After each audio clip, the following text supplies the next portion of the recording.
औज़ुबिल्लाहि बिस्मिल्लाहिर्रहमानिर्रहीम अस्सलाम वालेकुम वरहमतुल्लाहि वबरकातुहू। मेरे प्यारे दोस्तों, यकीनी तौर पर ये आज जो मैच हुआ है लाहौर कलंदर्स और कराची किंग्स के दरमियान, बहुत ही ज़बरदस्त मैच था। मुझे तो बहुत ज़्यादा मज़ा आया उसको सारे मैच को देखने में। और यकीनी तौर पे कराची किंग्स ने बहुत अच्छी जो है वो बैटिंग की और उसकी तरफ से जो है वो यानी एडी हेल्स ने 80 रन्स बनाए 48 डिलीवरीज पर। और इसके साथ ही बाबर आजम आज़ाद ब्रिलियंट, उन्होंने 38 ऑफ 29।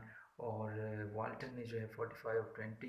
तो बहुत अच्छा मैनेज किया और स्कोर जो है 187 फॉर 5 उन्होंने जो है वो अचीव किया 20 ओवर्स के अंदर। उस वक्त मुझे लग रहा था कि लाहौर कलंदर्स की लगता है आज लक इतनी अच्छी नहीं है और बॉलर्स ने इतनी अच्छी बॉलिंग नहीं की, तो मुझे लग रहा था कि शायद जो है वो लाहौर कलंदर्स इतना अच्छा परफॉर्म नहीं कर पाएंगे। लेकिन जब वो बैटिंग के लिए आए तो उन्होंने स्टार्ट तो स्लो लिया और उन्होंने 50 रन पे 50 स्कोर पर भी 2 विकेट्स जो है वो गिर चुकी थी।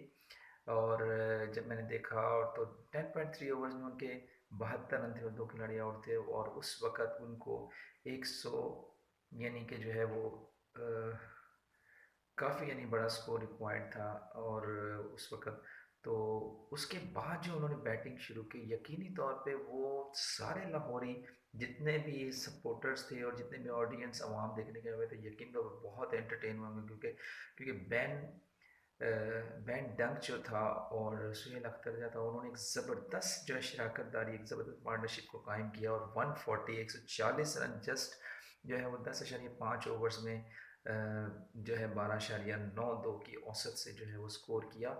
और इसमें बैन डंक जो है वो क्रेडिट जाता है बहुत बड़ा उनको, क्योंकि उन्होंने 12 छक्के जो है वो अपने 99 स्कोर किया और सिर्फ 40 बॉलों पर 12 छक्कों की मदद से जो है वो लाहौर कलंदर को जो है वो 5 गेंदें पहले ही जो है वो मैच जितवा दिया। और इसके साथ ही जो स्कीपर यानी कैप्टन जो था सुहेल अख्तर, उसकी भी बड़ी ज़बरदस्त कारकर्दगी रही, क्योंकि दोनों ने जो है वो ज़बरदस्त पार्टनरशिप की और विकेट गिरने नहीं दी। और उन्होंने जो है 68 रन बनाए 46 बॉलों पर 2 छक्के और 6 चौकों की मदद से। तो ज़बरदस्त कारकर्दगी लाहौर कलंदर की तरफ से। यकीनी तौर पर लाहौर वालों के लिए बहुत ज़बरदस्त ये खुशी का दिन है और इस वक्त वो बहुत इंजॉय भी कर रहे होंगे और चीयर अप होंगे यकीनी तौर पर, और मोटिवेटेड होंगे कि यकीनी तौर पर लाहौर कलंदर आगे मज़ीद अच्छा परफॉर्म करेगा।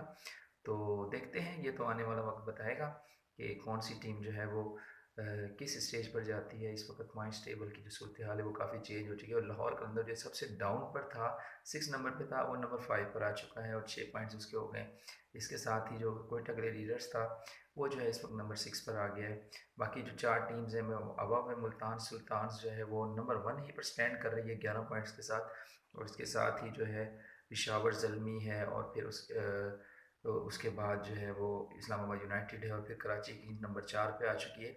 तो ये वो स्टेज है दोस्तों कि जहाँ पर अब जो है कुछ भी हो सकता है, क्योंकि हर टीम के पास मौका है कि वो टॉप 4 में जो है क्वालिफाई कर जाए।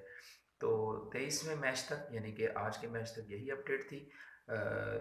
ये सारे लाहौर से जो है बराह रास्त था मैच और अभी थोड़ी देर पहले ख़त्म हुआ है। और बैन डंक को उनकी शानदार कारकर्दगी पर मैन ऑफ द मैच का जो है अवार्ड दिया गया। यकीनी तौर पे 12 छक्के उन्होंने लगाए और 99 रन्स बनाए 40 बॉलों पर।